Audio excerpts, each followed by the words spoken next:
Aloha. I am called Shell. Welcome and thank you for being here. Today I am sharing from the beautiful Lake Alpine.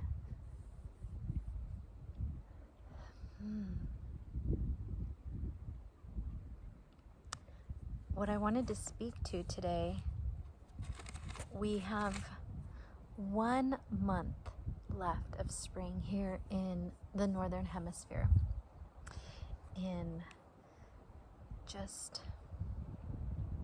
1 month, we'll make the transition into summer. And what's been coming up for me recently here in this spring is healing throat disease. A lot of what I have been working with and bringing awareness around, bringing healing to, has to do with my throat, my voice, speaking up, speaking my truth.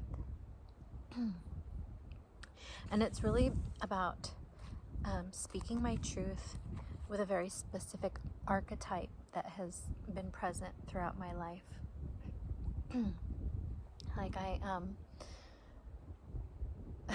I'm very comfortable, and it's natural for me to be myself always and speak truth with all of the people that I have loving, mutually respectable relationship with. There's a specific archetype that when I'm in the presence of this archetype, perhaps it's discernment, and I discern that, no, it's a pattern. There's an archetype, a very specific archetype of person, one who is egocentric, one who tells other people about themselves, just, even without other people asking. It's like someone who's offering, oh, you're this way, and tells people how they are, but does not have self-awareness of how they are. Even so much so that they'll say something or be bothered by something, an aspect of somebody else. Like, maybe, just an example, they might be really bothered by the ego of another person, and they don't see in themselves that they are egocentric, that they are operating from ego. And so there's this archetype, and it's shown up in my life in different relationships with parent, family, friends. And I have a history. My pattern is to say, when I recognize it, nothing, and just dissolve the relationship. That is my historical pattern. Stay quiet and just basically write them off. Nope, you'll never see me or hear from me again, and it's not healthy. It's not healthy. So I'm sharing this because other people in my life have shared with me recently, clients, friends, memories coming up from childhood of things that happened to them that were not appropriate, that were wrong, that violated them in different ways when they were children. And the common theme I heard from everyone was either that they froze or that they didn't ever tell anyone.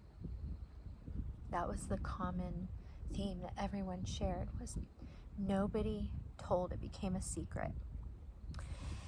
And this came up for me recently. So I was around a friend recently who is this archetype that I just described a moment ago.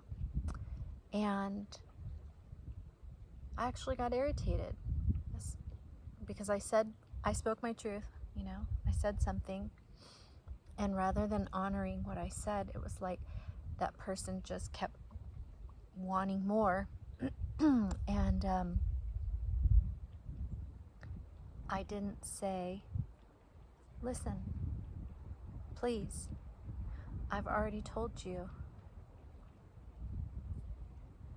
So that's it. But instead, I allowed myself for like 30 minutes to be like sucked into this, game, and left rather frustrated.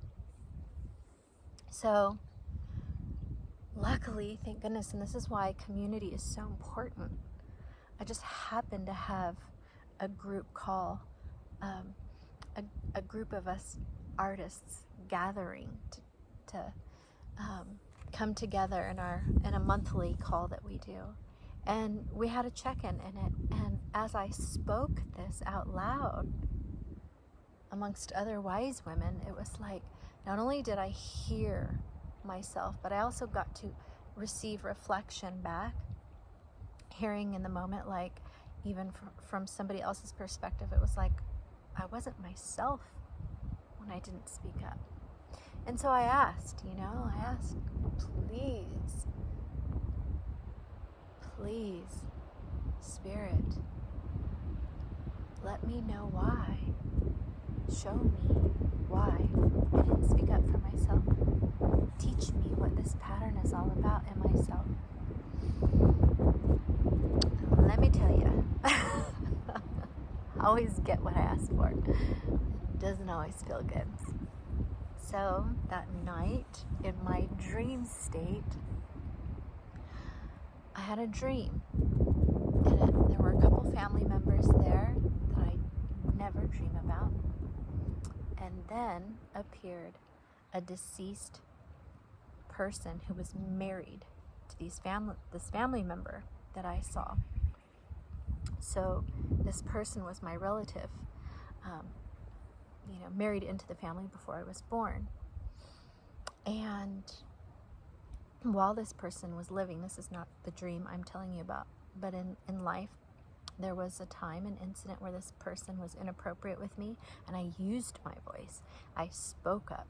We were at a family event, and I spoke up and said, this is happening right now, and it's completely inappropriate. And it led to the separation and dissolution, the dissolving of a family unit. And so now, in my dream state, so I'm back to the night that I've asked, please let me know, why do I become silent around this archetype? In my dream, and some of you may relate and have resonance with this. Sometimes I'm a dreamer. I'm an active, vivid dreamer. And I know the difference in my dreamscapes where I'm actually being visited by an entity on the astral plane versus a dream. And this was one of those evenings where I was in a physical altercation with a disincarnated soul. I think some people call these being in purgatory, but I'm not religious, so I'm not sure it totally relates the same, but like a soul that a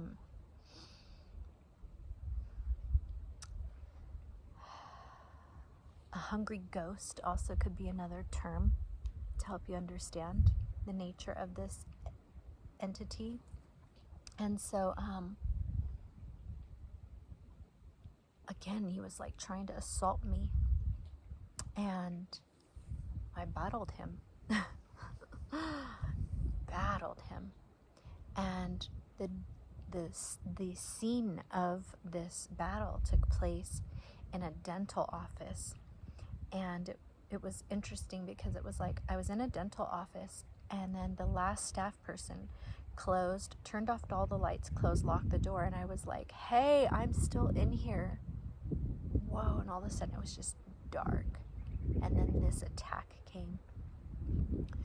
So after I fight this entity and I wake myself, I dream journal every morning. So I'm writing out my dreams, and I get to the part where I'm writing that it took place in a dental office, and I have this flash of a memory of being a child between 5 and 10, somewhere in that range. My mother was at work. My sitter had taken me to this appointment, and I remember the dentist had placed that x-ray thing over me in the chair to, like, you know, that weighted heavy cover in the chair, and was doing something, and apparently I started to scream. And I remember this dentist telling me, "Shut up, you're scaring the other kids, shut up." And he ended up gassing me. He gave me, he sedated me with gas. But what I knew as I was like writing this, and I was having, it was just coming in, right? All these memories. When I was in that chair, the dental chair, and he put that over me, it triggered an abduction memory. Now, I didn't grow up in a family of people talking about, oh my gosh, it's so cute. There's a chipmunk right next to the camera. Sorry. So cute. Oh my gosh. I want to show you.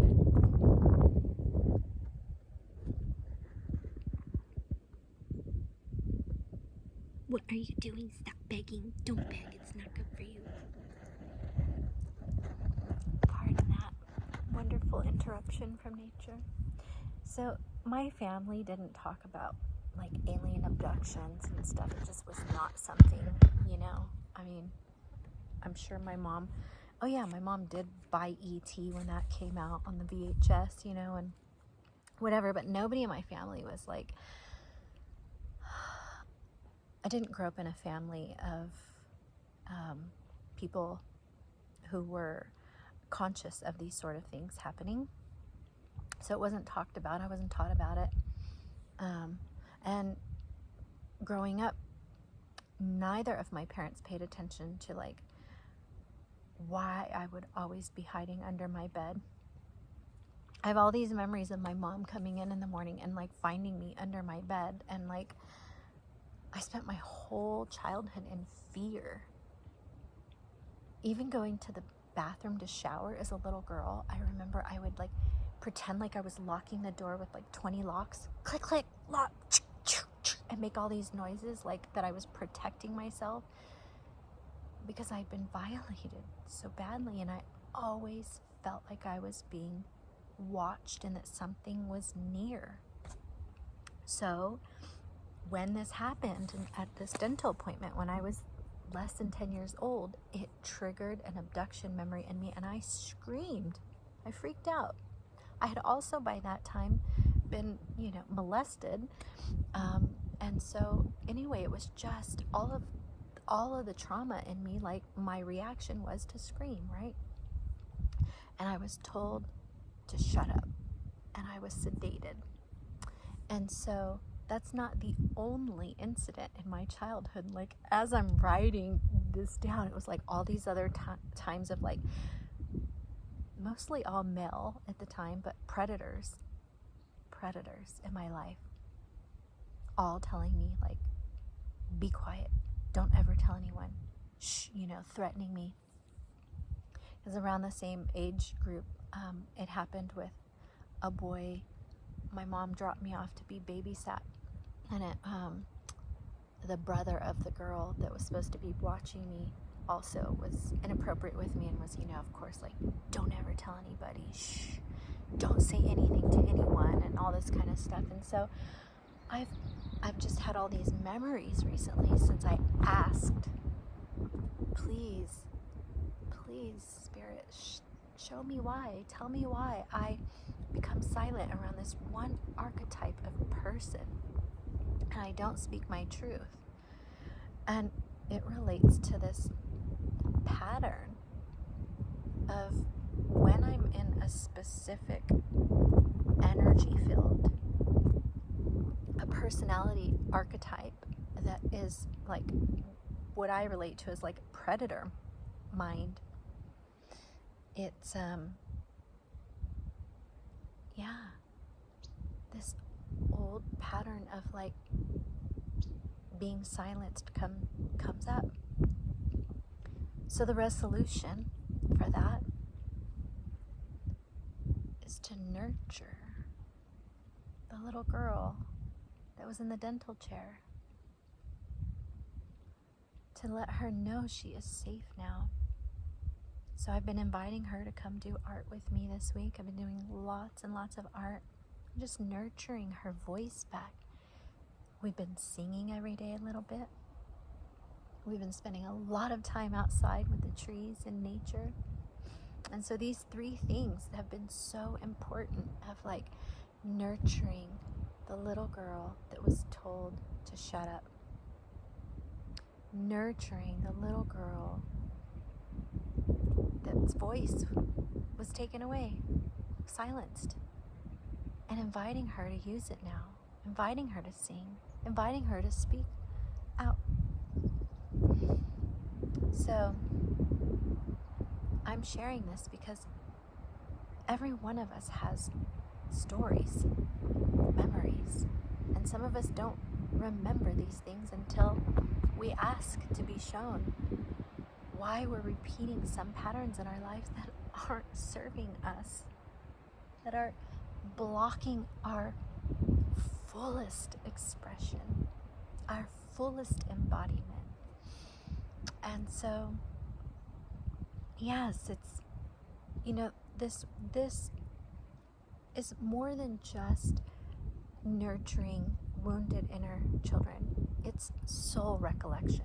We are retrieving soul fragments when we do this. Each and every time we experience a trauma, a major shock, a major trauma, grief, any of these like extreme, traumatic events in our lives, what happens is a little fragment of our soul is left at that age, and sometimes at that location, depending on the trauma.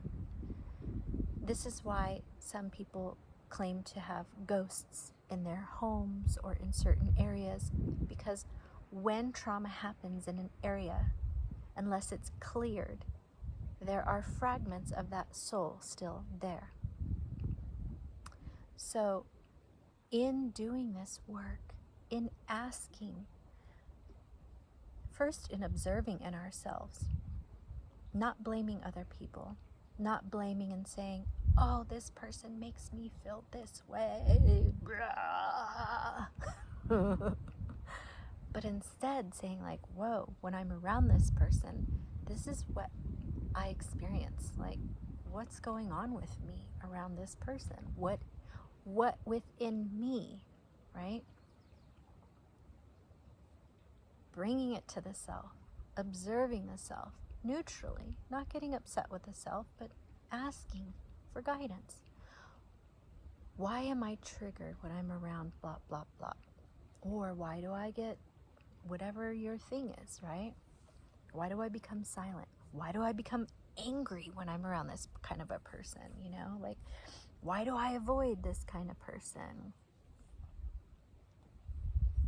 Just thinking about your own patterns and then asking to be shown or to hear whatever your sense is, to know, to feel. And then when you are given the memories and you are shown why, or told, or you feel, you just remember. Not only is it important to really like honor yourself and be proud of yourself for becoming your own healer, but the other important piece is community, and having at least one person that gets to witness you. So sharing this, breaking the pattern of secrecy and sharing what you've just remembered with somebody you trust. It doesn't have to be the whole story, but that is a part of it. The healing journey. Not only honoring yourself and nurturing yourself, but being witnessed as well. It creates a ripple effect of healing for all. It lets other people know that they're safe to do the work. It gives people permission. And it also offers support. Because you'll also be their person maybe when they're ready to share.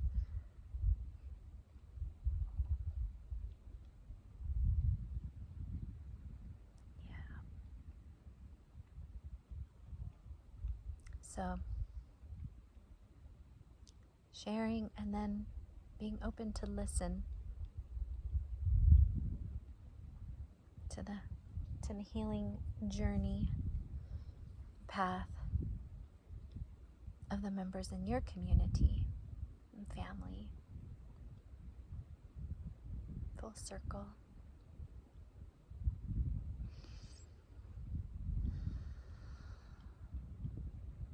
Yeah. I'm healing my throat disease.